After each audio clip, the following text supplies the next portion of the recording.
Rajesh Kushwaha there literally mocking the election commission, saying ye kuch nahi kar sakte. Joining us now in the newsroom, I want to introduce our guest. Dr. Sudhanshu Trivedi is the national spokesperson of the BJP. Also with us is Gaurav Bhatia of the Samajwadi Party, Sudhindra Bhaduria representing the BSP, and T.S. Krishnamurthy is the former highly respected Chief Election Commissioner of India. Welcome, gentlemen. I want to go across now and just try and put this in context for our viewers. So a quick recap on what you've just seen in that 7-minute investigation that we put out. You saw Wasi Ahmed. He's the national convener of the All India Muslim Majlis. His offer is to put up puppet candidates for 1 crore rupees each. Remember, these are all parties registered with the Election Commission. Then there is Rajesh Bharti, the national president of a party called the Swarashtra Jan Party. He offers dummy candidates who will campaign but not win, essentially cut into the votes of the opponents. Then there is Sharik Usmani. He's in charge of the Apna Desh party. He offers 20 candidates, 20 dummy candidates for 12 crore rupees. That's the package deal that's being offered by him. Then there is Rajesh Kushwaha. He's the vice president of the Bharat Rakshak Kranti party. His offer is that he can be a dummy candidate himself. And they're talking about how they've done it in the past, how they're willing to take money and do it yet again. Let me now show you why parties put up dummy candidates and what this really yields them. One of the things you can do is you can spoil the chances of your opponents.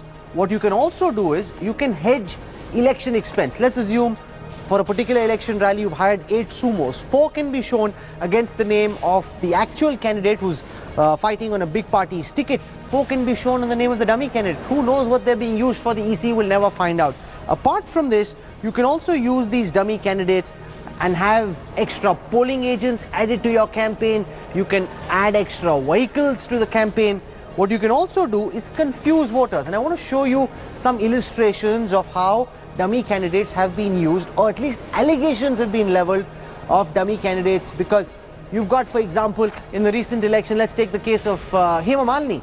There were 2 candidates named Hema Malini who fought against the BJP MP in Mathura. 2 candidates named Hema Malini. Even funnier is the instance of Jarnail Singh. There were 2 Jarnail Singhs against him in West Delhi. He's an AAP MLA. When he went to the address registered in the name of these MLAs, he found that there was no candidate there. He couldn't even find the 2 other Jarnail Singhs.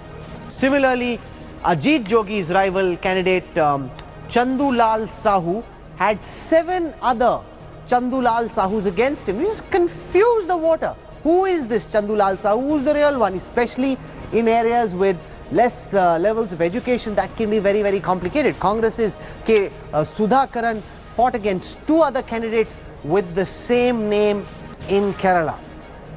So these are some charges of dummy candidates and the impact they can potentially have. They confuse voters. Now, I want to go across first and foremost to T.S. Krishnamurthy, because Kushwaha, dummy candidate number 4 in the India Today investigation, is making fun of the Election Commission. He says the Election Commission kuch nahi kar sakti.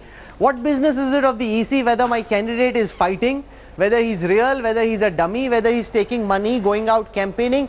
Mr. Krishnamurthy, Naseem Zaidi, anybody else in the EC can do nothing about me. Is that the way this is going to be? Will we actually see a fixed match in Uttar Pradesh? Because this investigation is done with an eye on Uttar Pradesh, where clearly all these parties are now getting set to cash in. Will they be allowed to make this money and get away, sir?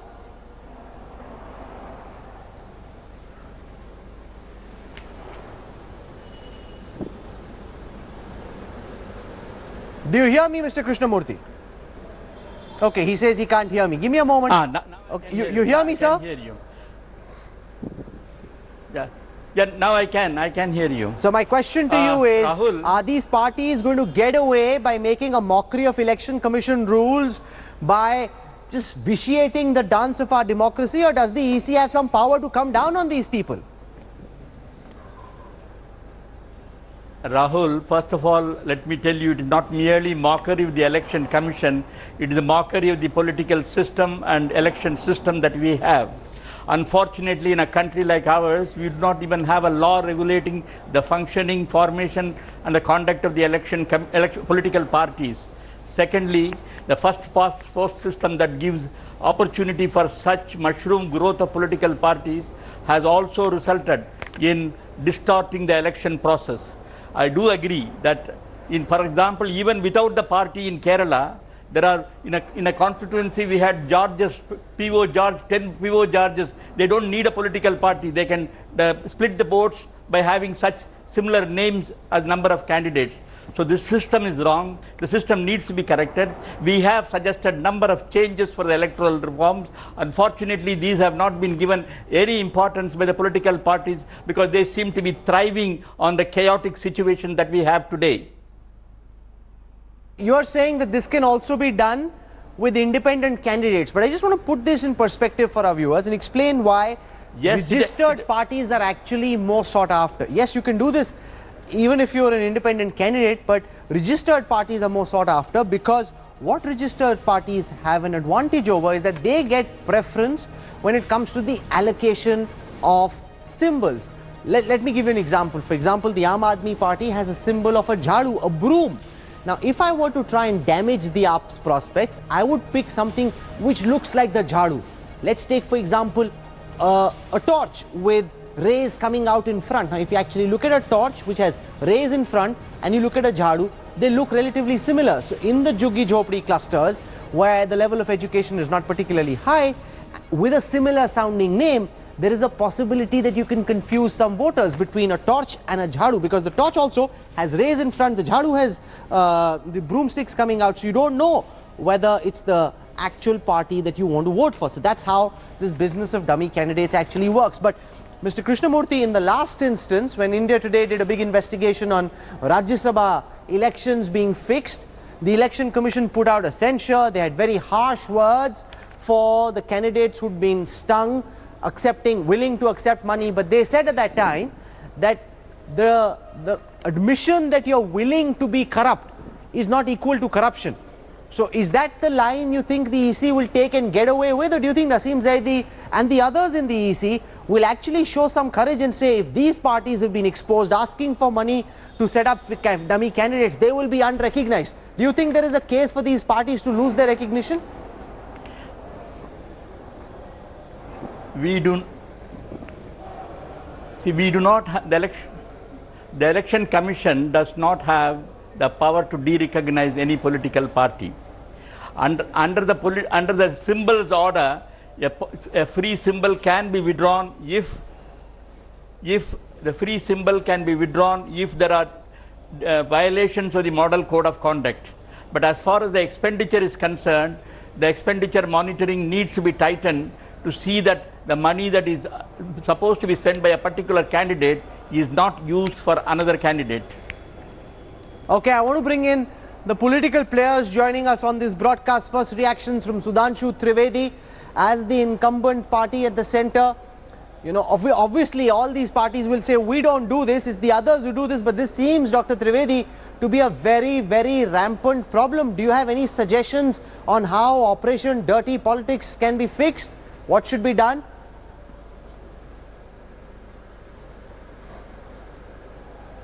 Actually, as Mr. Krishnamurthy has said, there are some stringent reforms which are needed to be taken. These type of things usually emerge when there is a multi-party, multi-cornered contest. Because in that there is a more possibility of splitting some votes and then getting the effect directly on the results. And particularly when there is a caste-based election.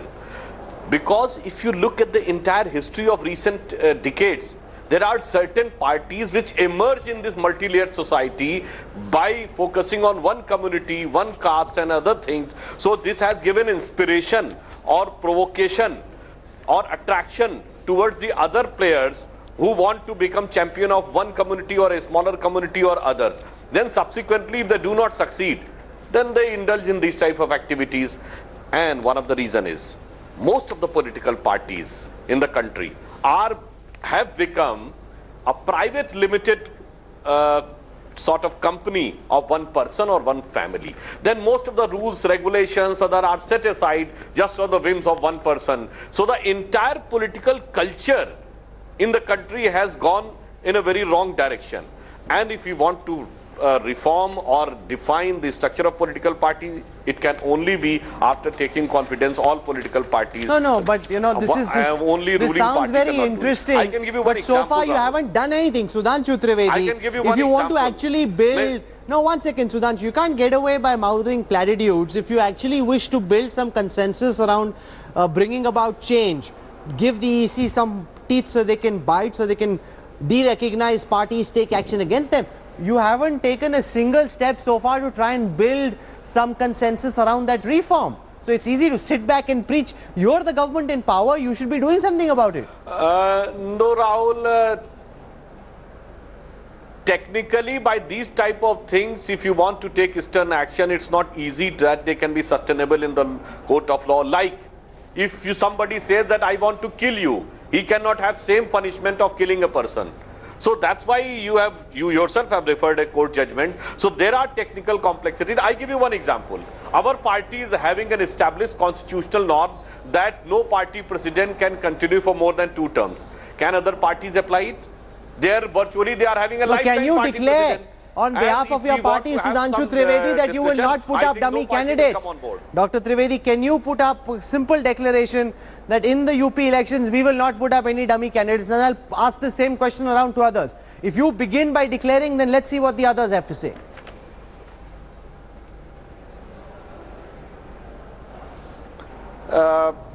I would like to make it very clear that our party will never indulge in any unfair practice. Not only this, any sort of unfair practice, we are against it, and we are the only political party in the history of India in the last 70 years which has consistently grown and rose over stature over and above the So you're saying you don't do this? It means okay, let me ask Gaurav Bhatia of the Samajwadi Party. The BJP says we don't put up dummy candidates, we will not put up dummy candidates in the UP elections. Can you give a guarantee on behalf of the party that you represent that Akhilesh's party will not put up a single dummy candidate against the BJP, against the Congress, against the BSP in the UP elections, Gaurav?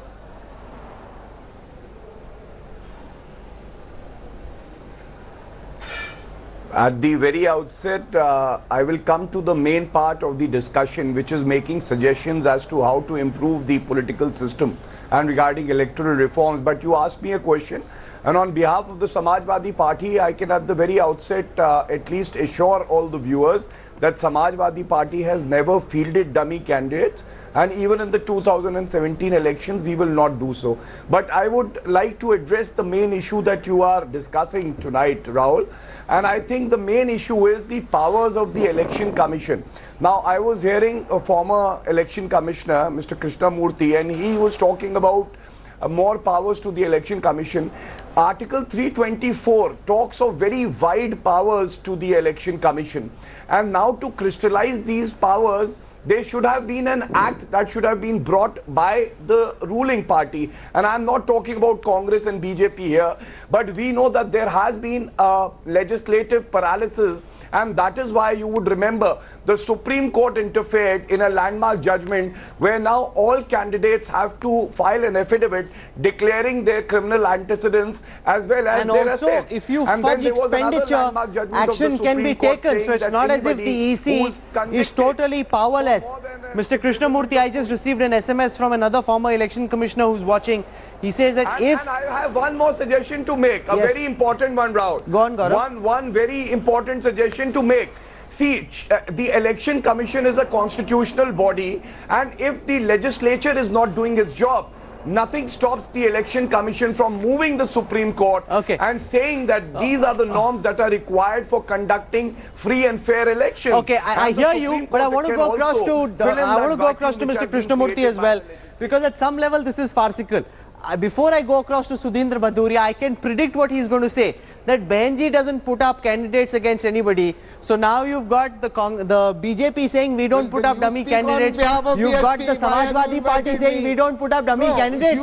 Then you've got all these people saying that we get so much money from others. 1 second, Mr. Bhaduria. Why do you have to invite me? Why do you have to invite me? Before I go across to Mr. Krishnamurthy, I think you've got a good point. You've got a good point. I shouldn't prejudge what you're saying. But I was guessing, Mr. Bhaduria, that you're also going to say that Behenji doesn't put up dummy candidates. No, you don't have to guess. Let me speak. Okay. So you accept you put up dummy candidates? Come on. I think No, please let me tell you, let me put your debate in perspective. This is not something which has happened now. It has been happening ever since. And let me tell you, of course, BSP has been in existence for last 30 years, but before that also. Let me tell you, it is not only the political parties, it is candidates belonging to political parties also who indulge in these practices. They may buy independent candidates, they may do. So therefore what you need is a much more larger comprehensive understanding of the electoral reforms, which is the responsibility of the government. And of course there has been a Congress government, now we have a BJP government. If there is a serious desire to bring in electoral reforms and to make democracy meaningful, I think the Prime Minister can take an initiative, call a round table, call these election commission chairmen and also representatives of political parties. But that's exactly what the BJP government hasn't done. They haven't shown any inclination to do either. This whole concept of election reform has been debated and discussed for eons now. Mr. Krishnamurthy, nothing has been done. And it's farcical. You've got all the three major political players of UP saying, "Hum nahi karte." So if nobody does it, then where are these dummy? If there are 5 Ashutoshes, 3 Jarnail Singhs, and if this is happening seat after seat, constituency after constituency, who's doing it? If all the parties say we don't do it, Mr. Krishnamurthy. Rahul, most of these political parties, they have only crocodile tears for electoral reform. They are seriously... Absolutely. Most of the changes can be brought about by a simple majority, of the Representation of People's Act or a separate law on political parties. Why are they waiting for political consensus? There is no need at all. If the political party in power is serious about reforms, they can go ahead and implement this. That's a very good point made by the former Chief Election Commissioner. He's saying that whoever is in government sheds only crocodile tears. Every party in power. Let Sudhanshu Trivedi respond to it. As Sudhindra Baduria says, so far, where is your commitment? What have you done? Not a single step taken to actually bring about change. And Mr. Krishnamurthy says, unlike the GST, this doesn't require a constitutional reform. You can just, through your majority, you have a majority in the Lok Sabha, you can pass it. If you have the will, go out and pass the Election Reform Act.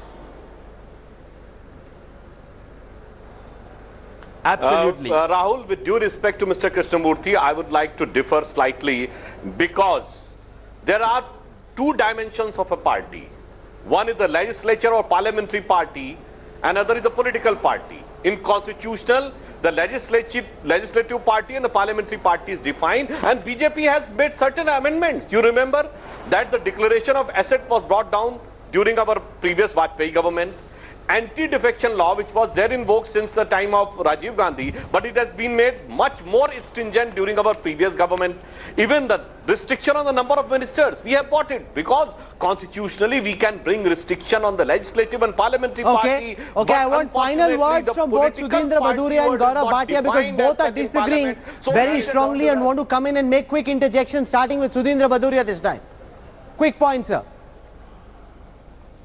You see, we saw how stringent they were on electoral reforms and particularly the anti-defection bill we saw in Arunachal, we saw also in Uttarakhand, and we have seen past in UP where 5 MLAs, 7 MLAs, 20 MLAs have been engineered by these people for defection. So therefore, let us not talk about all this. If you are really serious, go ahead, make serious. Really serious, go ahead. Don't preach, practice. Gaurav Bhatia, 20 seconds, final words.